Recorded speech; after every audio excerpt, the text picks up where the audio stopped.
All right, so I was going on my walk this morning. I decided I would walk to the beach, have my little talk with God and that kind of stuff. This week was a little bit more struggle than the last few weeks. Some of the things we were putting together, I don't know, it seemed like it was slow going. Had to pivot a few things. I think that really did help. I don't know, be honest with yourself, buddy. You got a lot accomplished. I think we're gonna add the addendum. I think we started out at $13.95. Most dealers in the country are doing that. I know some of our local dealers are doing, upwards of $4,800, $5,000 on addendums. I think what they're doing is they're using it to reduce the MSRP on the Maroni and then turning it around, adding it back on the addendum, and then being able to discount and then showing a cheaper price online. I think that's an advantage that they're taking advantage of. That is, obviously something they're doing. I did learn that whole portion. I got 2 salespeople graduating on Monday. One is going live. That's going to be Steven. This guy in the had Air Force. He's from the Air Force. Had some car experience, so I'm pretty excited about that. I got Dave, and I call him the old salty dog. So he's been in the car business for a while. Believe Mitsubishi. Took some time off, I think, to take care of elderly parents, and then now wants to get back in the car business. He asks a lot of industry questions, which makes me definitely assure that I made the right decision. He does have a lot of experience. He's asking me little bitty tiny questions, like to a point where you'd have to be in the thick of the battle to know these questions. But anyway,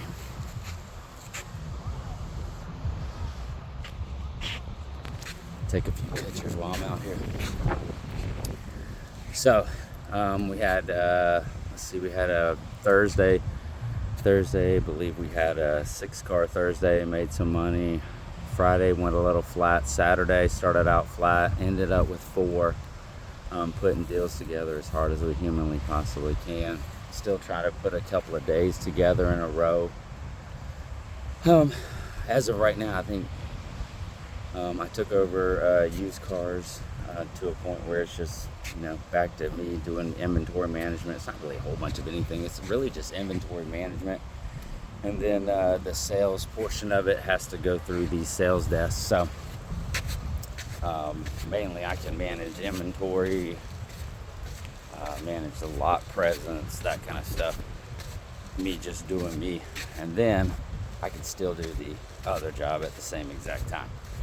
Whereas I'm not going to be having to learn, anything about that, that division. Whereas as far as the new car department, man, there is so much to learn. Every day I get hit with something new, which is good, which I am a lifelong learner. I love learning, so it's a challenge, and at first it's a little frustrating. But I think if I keep plowing through, it's only been 30 days. I mean, May 10th was the first day. Then you have announcement, then it takes you about a week to get your desk. And all that stuff set up and where you're going. So 30 days, I think I've came a long way. And used car inventory is up. The play I use for that is, it's kind of odd, but it's completely counterintuitive, but it does work like a champ. First of all, you just raise the prices in your used car department, and then basically the flow just turns off. If people ever tell you your price doesn't sell, they're crazy. But you raise the prices on your product, flow stops. The new cars end up trading in your product. Then your used car inventory naturally flows up because you're not selling. Then at that point, if you do it hard and fast enough and you sell enough new cars, you should be able to turn the volume back up, after a 30-day, which it does hurt a little bit. But once you get it into play, you do make your PVR. Like right now, PVR on used double the national average because it's unnatural. It's unnatural because I've stopped the flow. So I'm still trying to reach 85 units in stock. I started out, I think we're at like 32 units. So the natural flow is working up. Being able to get product online. The high prices start in the first 7 days. One thing that has done, and I can see it already taking place, is what it does is it relieves your shop. Because if you take in a product on day one, price at day one pricing, you're going to have people calling you, inundating you with it, especially if it's dialed in perfectly. And God forbid you underprice it. So then you have 3 or 4 people looking for the exact same product, which is a nightmare. Then you got to go through the rules of who was first, who was second, did you decide, did you not decide. Anyway, so if you have a pretty active shop, 7 days should get most product through the shop. At 7 days, you go to more of a natural raised price. And with the natural raised price, then people will start calling and you can actually start selling cars. Then I think, I hate to even say it, it's almost like phase 1.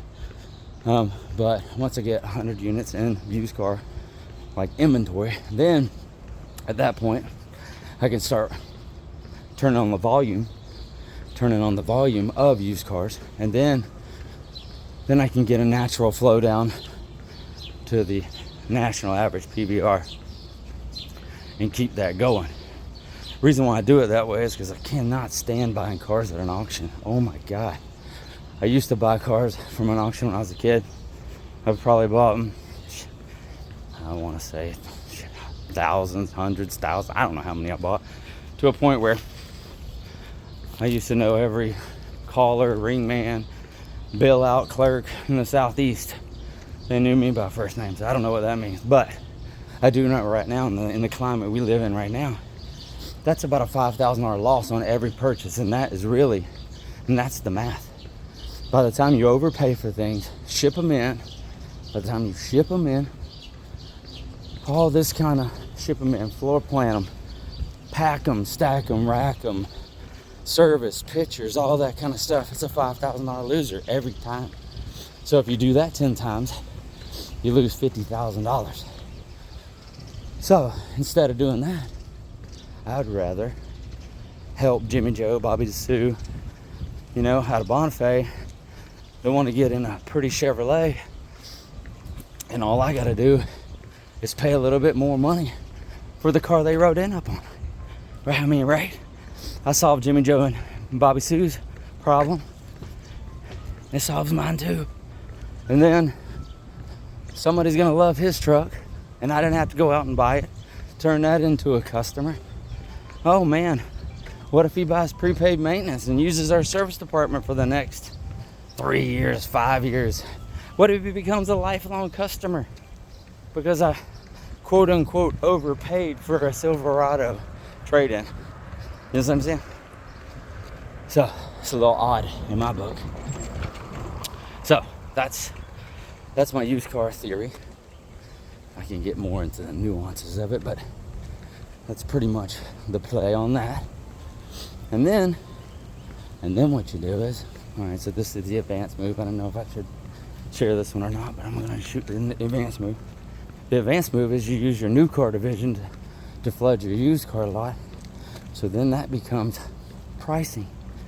So if you can somewhat aggressively price your product to a point where you're beating the competition in pricing, you don't have to beat them by much, just a touch, just to get a chance. All you want is first shot. You just don't want last shot. First shot costs, but when they call, you got to be ready to rock and roll. You know what I'm saying?